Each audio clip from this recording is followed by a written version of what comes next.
For years, the relationship between the United States and Canada has been treated as automatic, stable, predictable, almost boring. Two neighbors sharing the longest undefended border in the world, deeply integrated economies, and a political rhythm that seemed immune to sudden shocks. But what most people miss is that stability like this doesn't disappear with explosions or speeches. It erodes quietly. It weakens through small decisions that look harmless in isolation, but devastating when combined. And that's exactly where we are now, because what just happened between the United States and Canada wasn't loud. It wasn't theatrical. There were no dramatic press conferences, no flags burning, no emergency summits broadcast live. Instead, it unfolded the way real power shifts always do, slowly, procedurally, almost invisibly, until one day the consequences become impossible to ignore. The United States believed it was playing a familiar game: pressure a partner, signal strength, extract concessions. The assumption was simple: Canada has nowhere else to go. Geography would do the enforcing, history would do the persuading, dependency would do the rest. But that assumption was outdated the moment it was made. Because the world Canada operates in today is not the world Washington still imagines. Canada no longer sees itself as a junior partner reacting to American moods. It sees itself as a strategic node in a changing global system. And when you understand that shift, everything that followed starts to make sense.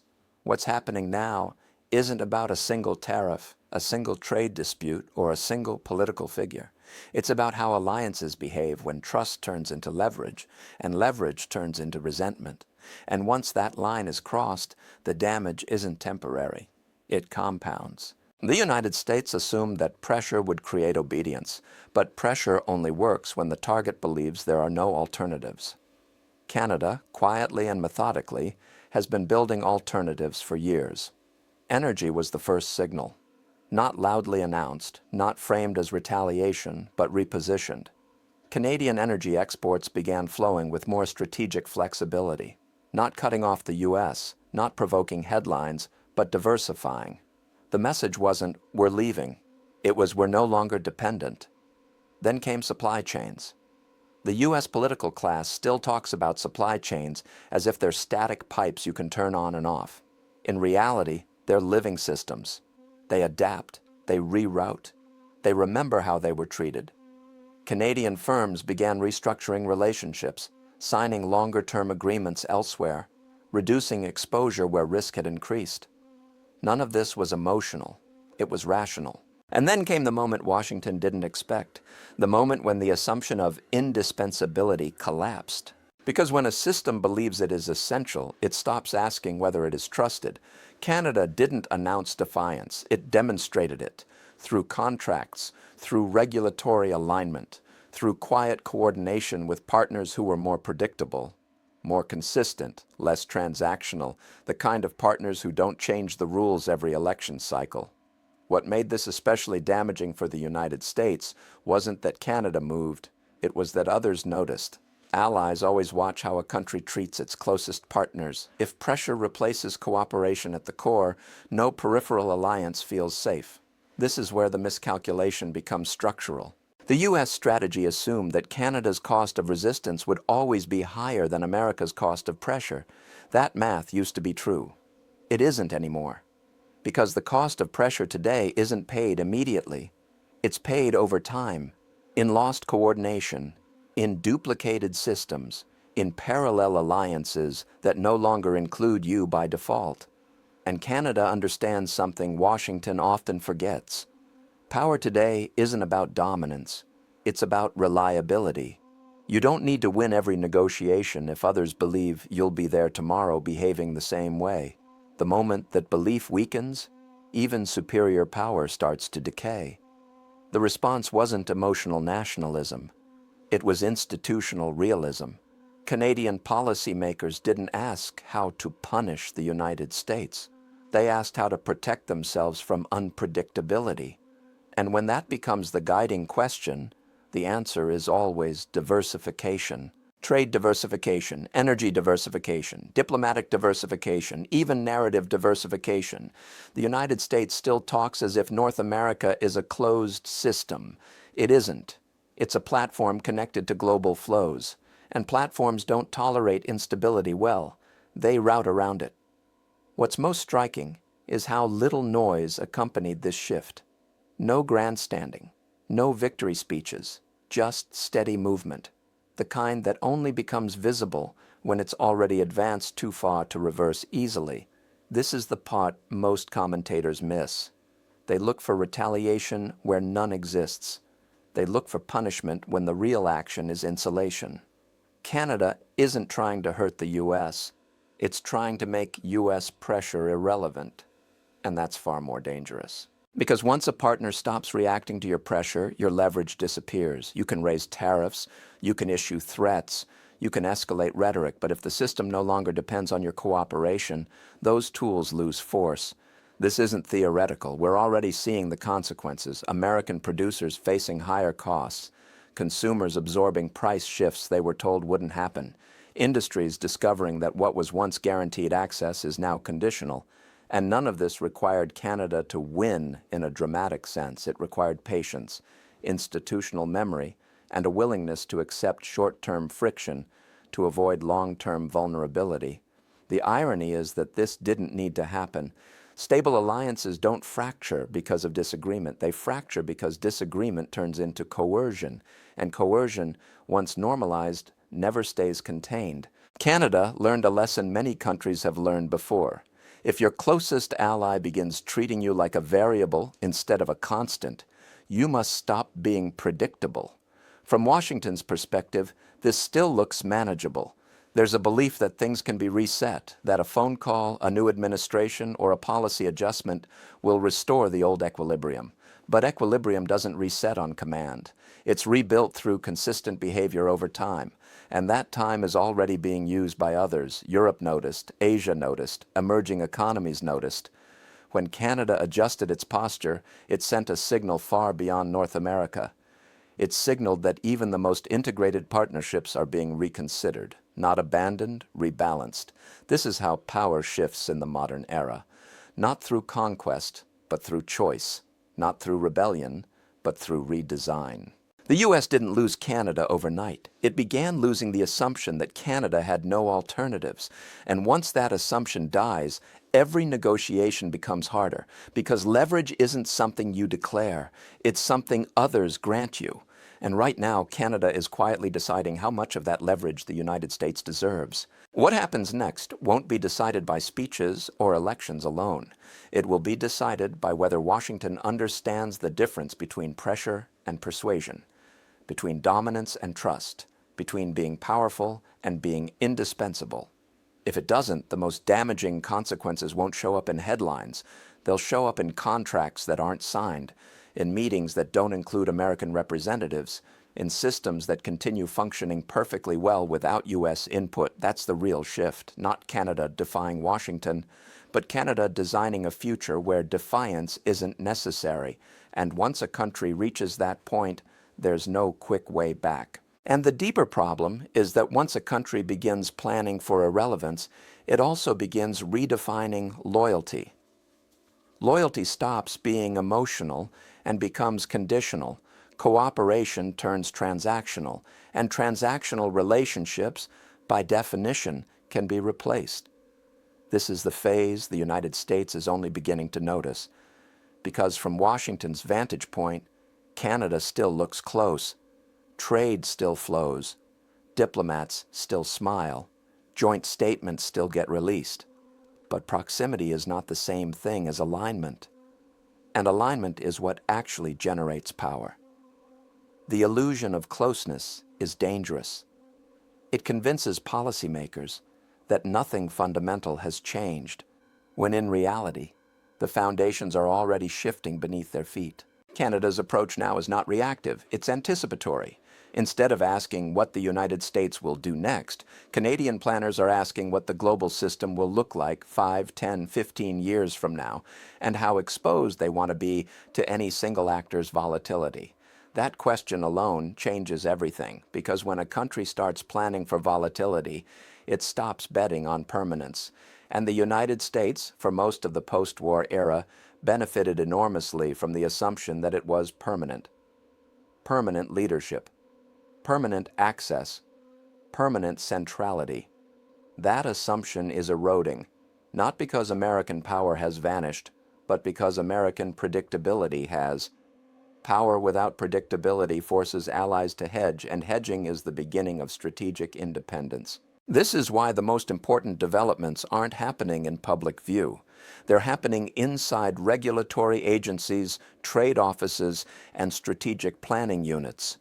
Quiet places, technical places, places that don't generate headlines but shape outcomes. Canada is aligning standards, harmonizing regulations with partners beyond the United States, structuring agreements that don't rely on political goodwill. These aren't symbolic gestures, they are structural choices, and structural choices are hard to reverse. What makes this particularly consequential is timing. This shift is happening during a broader global recalibration. Supply chains are fragmenting, energy routes are being redrawn, security assumptions are being questioned. In moments like this, countries that move early gain leverage, countries that react late pay premiums. Canada moved early. The United States assumed it could always course correct later, that allies would wait, that patience was infinite, but patience is a function of trust, and trust, once strained, becomes scarce. From a strategic perspective, this isn't about blame, it's about incentives. When incentives change, behavior follows. Canada's incentives have changed. Dependence is no longer rewarded. Flexibility is. And flexibility doesn't announce itself, it accumulates. Every alternative supplier added, every new agreement signed, every coordination forum joined without U.S. leadership present. Each move individually looks minor. Together, they form a pattern. Patterns are what strategists watch for, not statements. This is where Washington's internal debate becomes critical. There are still voices that believe pressure can restore compliance, that harder tactics will force recalibration. But this misunderstands the nature of modern alliances. Pressure works best against adversaries. Against allies, it corrodes. It creates the very independence it seeks to prevent. Canada isn't rejecting cooperation. It's redefining it. Cooperation now comes with conditions, with safeguards, with exit options. That alone should alarm policymakers. Because alliances that include exit options are no longer alliances of necessity. They are alliances of convenience, and convenience has a shelf life. The most damaging consequence may not be economic at all. It may be psychological. Once Canada internalizes the idea that it must protect itself from American unpredictability, that lens colors every future interaction. Every negotiation becomes more cautious, every commitment more hedged. Trust doesn't vanish overnight, it thins. And thin trust cannot sustain deep integration. This has implications far beyond Canada. Other U.S. partners are watching closely, not to imitate Canada's actions exactly, but to study the logic behind them. If diversification is rational for Canada, why wouldn't it be rational elsewhere? This is how systemic shifts spread, not through imitation, but through validation. The United States still has enormous advantages: scale, innovation, military reach. But advantages only matter if others choose to plug into them. Choice is the operative word. Power that depends on choice must be cultivated, not coerced. And that is where the current strategy falters. The belief that economic pressure can substitute for strategic patience is tempting. It promises faster results, clear victories, simple narratives. But in complex systems, speed often produces fragility. Canada has chosen resilience over speed. That choice doesn't look dramatic. It doesn't satisfy audiences hungry for conflict, but it reshapes outcomes quietly and permanently. If Washington wants to restore what's been lost, it won't do so by escalating. It will do so by reestablishing predictability, by signaling restraint, by demonstrating that cooperation isn't conditional on compliance. Whether that lesson is learned remains an open question, because systems, once rerouted, don't snap back easily. They continue flowing along the paths that proved most reliable, and Canada is already walking those paths. What makes this moment especially revealing is how little attention it received while it was unfolding. There was no single decision you could point to and say, this is where everything changed. Instead, there was a gradual accumulation of small adjustments, each justified on its own terms, each defensible, each easy to overlook. That is how modern power realignments happen. They don't arrive as shocks, they arrive as habits. Canada's institutions have begun behaving differently because they now assume a different future. When you assume stability, you optimize for efficiency. When you assume volatility, you optimize for control. That shift in assumption quietly alters everything from procurement strategies to diplomatic tone. For decades, Canadian policymakers assumed that alignment with the United States was the safest long-term position. That assumption was rooted in consistency. The rules didn't change abruptly. Commitments once made were honored across administrations. Disagreements existed, but they were contained within predictable boundaries. When those boundaries became less clear, planning logic changed. This isn't a judgment about intentions. It's a recognition of patterns. States don't respond to rhetoric. They respond to incentives and risk, and when risk increases, diversification follows. One of the most underestimated consequences of this shift is institutional memory. Bureaucracies remember friction long after politicians move on. They encode caution into procedures. They build safeguards into agreements. And once those safeguards exist, removing them becomes politically costly. Canada's response has already been institutionalized. That means even a future attempt at rapprochement will encounter resistance. Not emotional resistance, but procedural resistance, layers of review, risk assessments, contingency clauses, all perfectly rational, all slowing reintegration. From Washington's perspective, this can feel frustrating. It can appear as unnecessary hesitation, even ingratitude. But from Canada's perspective, it is simply prudence. And prudence, once normalized, rarely retreats. The strategic irony is that this transformation doesn't weaken Canada's relationship with the United States immediately. It weakens it gradually by reducing its centrality. The U.S. becomes one partner among several, rather than the default reference point. When that happens, influence doesn't disappear, it becomes negotiable. Negotiable influence is fundamentally different from assumed influence. It must be earned repeatedly, maintained continuously, and shared with others. This is the environment Canada is now navigating. It's not an act of rebellion, it's an act of recalibration. What's striking is how well this approach aligns with broader global trends.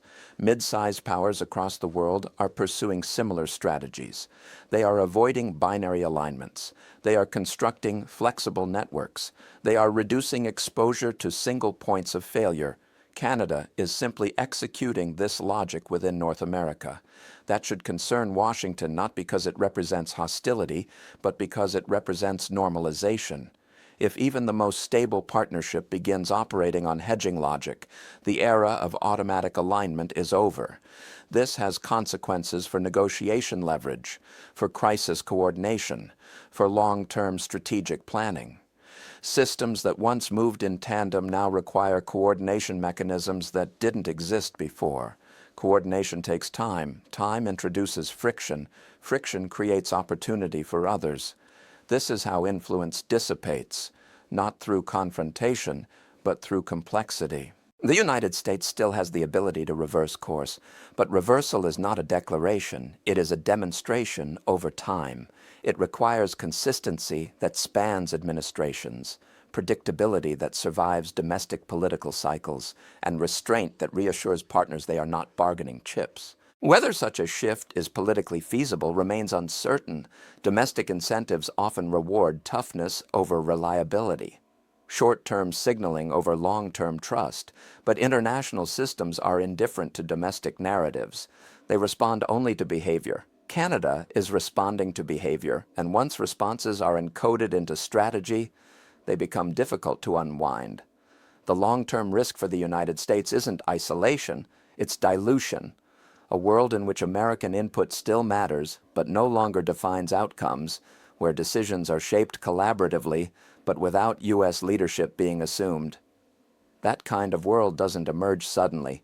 It emerges when enough partners quietly prepare for it. Canada is doing exactly that, not loudly, not defiantly, but deliberately. And in strategic affairs, deliberation is often more decisive than force.